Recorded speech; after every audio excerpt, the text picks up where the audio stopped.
이렇게 현역 자원도 우리나라가 그런 이제 군에 입대하고 이러는 것들이 그 젊은 시절에 굉장히 중요한 진짜 터닝 포인트들이에요. 뭐 더 이상 얘기하지 않겠습니다.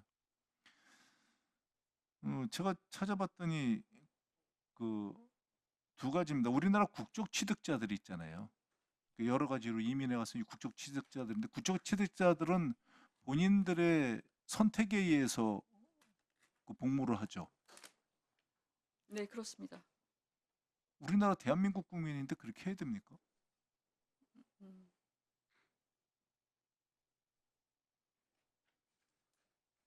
네, 아니 그게 우리나라 대한민국 국민이잖아요. 음, 대한민국 국민은 저 병역의 의무를 지게 돼 있잖아요. 음, 혹시 차별 아닌가요? 그렇게 되면요? 음. 네, 그 탈북 주민이나 외국에서 국적을 이렇게 취득해서 온 사람들에 대한 연구는 저희가 한 적은 있는데 그 부분에 대해서는 지금 병역 의무 부과에 대해서는 좀 더 저희가 고민하겠습니다. 아니요, 빨리 하셔야죠. 그게 예를 들어 가고 싶은 사람 못 가는 거, 가고 싶은 사람 간다고 해서 안 가고 싶으면 안 가는 게 말이 되나요? 예를 들어 보안에 문제가 있다, 안전에 문제가 있다, 그러면 분야를 갖다 달리해서 그런 데서 근무할 수 있는 데로 보내야 되겠죠. 음, 그런 거 아닌가요? 그래서 좀 행정 편의적인 게 아닌가 싶어서. 위원님 이 부분에 대해서는 제가 답변을 잘못하고 있는 것 같은데 우리 국장님께 좀 의견을 들어. 네, 조금 그럼 마치고 좀 해주시고요. 네. 우리 임종덕 의원님 또 한기호 의원님, 강선영 의원님이 장군 출신이신데 김병기 의원님께 지적하신 그 문제에 대해서 정확하게 맞는 말씀이라고 얘기를 하십니다. 한기호 의원님 질의하시기 바랍니다. 제가 19대 국회 때 지금 우리 김병기 대표님이 얘기하신 걸 계속 이야기를 했습니다. 그래서 결국은 2017년도 20대 국회 때 탈북민에 대해서 병역의 선택권을 줬습니다. 그전에 아예 선택권이 없었어요. 그럼 어떻게 하느냐? 처음에 와서 하나원에서 거기서 난 병역을 안 하겠다라고 X표 치면 그걸로 끝이에요. 당시에 무슨 일이 있었냐? 제한테 직접 탈북민 어머니가 찾아왔어요. 우리 아들이 군대 가고 싶은데 갈 수가 없다. 이걸 좀 가게 해달라. 우리 아들은 간절하게 가고 싶어한다. 한국민으로 같이 살려면. 근데 끝까지 안 해준 겁니다. 그래서 제가 19대 때 법을 냈어요. 해주도록. 근데 누가 반대했냐? 국방부와 병무청이 둘 다 반대했습니다. 그러고 나서 다시 20대 때 또 발의가 돼서 통과가 돼서 지금은 선택으로 바뀌었습니다. 근데 왜 이렇게 바보 같은 짓을 하느냐? 진짜 바보 같은 짓을 하는 거예요. 본인들이 가고 싶다고 가고 싶지 않다고 그러면 징병제도 전부 다 가고 싶으냐 안 가고 싶으냐 그걸 가지고 구분하지 뭐하러 징병제로 다 갑니까? 총장님? 그게 선택의 문제예요?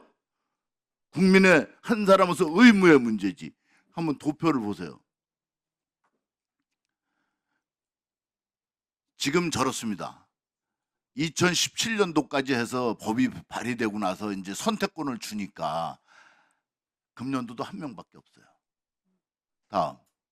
그러면 가야 될 사람들은 얼마나 있냐? 20년도부터 25년도까지 약 6년간이, 그러니까 20살에서 25살까지 제가 보니까 501명이에요. 그러면 저 사람들이 무슨 문제가 생기냐? 우리 사회의 90%가 정도가 현역 생활을 합니다. 사회 나가서 적응하는데 이 사람들은 군대 생활을 안 했어요. 적응을 못 하는 거예요. 근데 무슨 국방부 핑계를 대고 지금 그러고 있을 때입니까? 그렇게 한가하세요? 예? 남의 얘기예요? 뭐 싱가포르 얘기하는 거예요? 우리 국내 얘기입니다.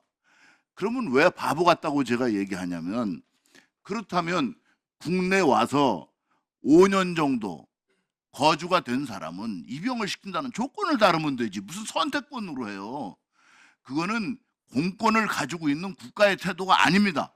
본인에게 선택권을 주는 것은 국가에서 기준을 정하는 거지. 와서 국적을 취득하고 3년이 넘은 자에게는 신체 검사를 하고 그 이후에 2년 이내에 입영을 시킨다. 이러한 기준을 만들면 돼요. 만들지 않고서 지금 뭐 야전부대 지휘관들이 부담스럽다 어쩌고 이런 핑계를 댄다는 게, 저도 군생활 다 했지만 핑계고 안 하겠다는 얘기밖에 더 됩니까? 국가가 기준을 정하는 거지 본인이 선택하라? 그런 무책임한 공무원들이 어디 있어요, 세상에. 김병기 우리 대표님이 얘기하신 거하고 똑같은 거예요. 지금 그 당시에 두 가지가 문제가 있었어요. 우리 와서 결혼을 해가지고 낳은 아이들, 외국인들하고 국적은 취득했지만 이 사람들도 입영이 안 된대. 이거는 풀었습니다. 그때 다 풀어서 그건 넣어주고 탈북민에 대해서만 선택권을 또 준 거예요. 근데 이거는 국가가 저래서는 안 된다는 겁니다. 지금 뭐까지 얘기되냐? 미국을 그럼 예를 들을까요? 미국은 자국의 국민이 아니래도 와서 입영을 하겠다면 받아줍니다. 근데 언어가 안 통한다. 그러면 언어 학교에 넣어줍니다. 그래서 교육을 시킵니다. 그리고 와서 10주 동안 신병 교육을 마치면 맞바로 시민권을 줘요. 지금 프랑스, 독일 이쪽도 지금 거의 비슷한 제도로 가고 있습니다. 근데 우리는 지금 아주 한가한 얘기를 하고 있어요. 한가한 얘기를. 지금 우리나라 병역의 이 상태로 봐서는 한국에 들어와서 젊은 사람이 일을 하다가 내가 입영을 하고 싶다. 그럼 한국에 들어온 지 예를 들어서 3년이 넘었다, 5년이 넘었다. 그러면 한국말 거의 다 해요. 이상 없어요. 근데 내가 군에 가고 싶다 그러면 받을 수 있는 겁니다. 저는. 허락을 해줘야 돼요. 이렇게 가야지. 이거를 자꾸 통제하고 막는 방향으로만 가면 언제까지 그렇게 갈 겁니까? 지금 우리나라에 지금 다문화 가족으로 들어와서 입영되는 대상자가 지난번 2017년도에 풀고 나서 지금 2030년도에는 약 10,000명 정도가 입영 대상자가 됩니다. 그 다문화 가족으로 낳은 아이들이 10,000명 정도가 2030년도엔 입영을 해요. 근데 지금 다른 얘기를 하고 앉아 계시는 거 아닙니까? 탈북민은 같은 우리 민족입니다. 속말로. 그 다음에 중국의 우리 같은 한민족이라도 마찬가지고, 또 동남아시아든 아니면 유럽이든 지금 그런 피부색에 대한 거부감이 없습니다. 사회가. 근데 아직도 그렇게 고리타분한 얘기를 하고 계신다는 거예요. 전 그래서 정말로 이게 말이 되는가. 청장님도 그렇고 뒤에 국장님도 그렇고 전부 다 이런 식으로 해서는 병역 문제 해결이 안 돼요. 저는 그래서 조건을 붙이라 이거예요. 3년이든 5년이든 한국에 와서 국적을 취득한 탈북민은 입영 대상으로 한다. 이렇게 명시하면 됩니다. 그다음에 지금 김병기 대표님이 말씀하신 것처럼 귀화한 외국인에 대해서는 한국에 와서 그건 뭐 조금 더 기간을 연장할 수도 있고 해가지고 그것도 입영을 시키는 거예요.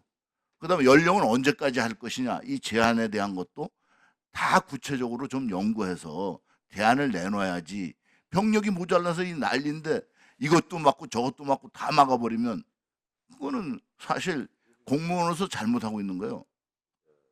저는 그래서 우리 한국에 와서 국적을 취득한 사람, 국적이 없어도 한국에 와서 실제로 영주권으로 있는 사람, 지금 선거권까지 주지 않습니까? 선거권을 주는데 입영하는 거는 안 된다 그러면 그건 또 무슨 소리예요? 다시 생각해 보십시오. 다시.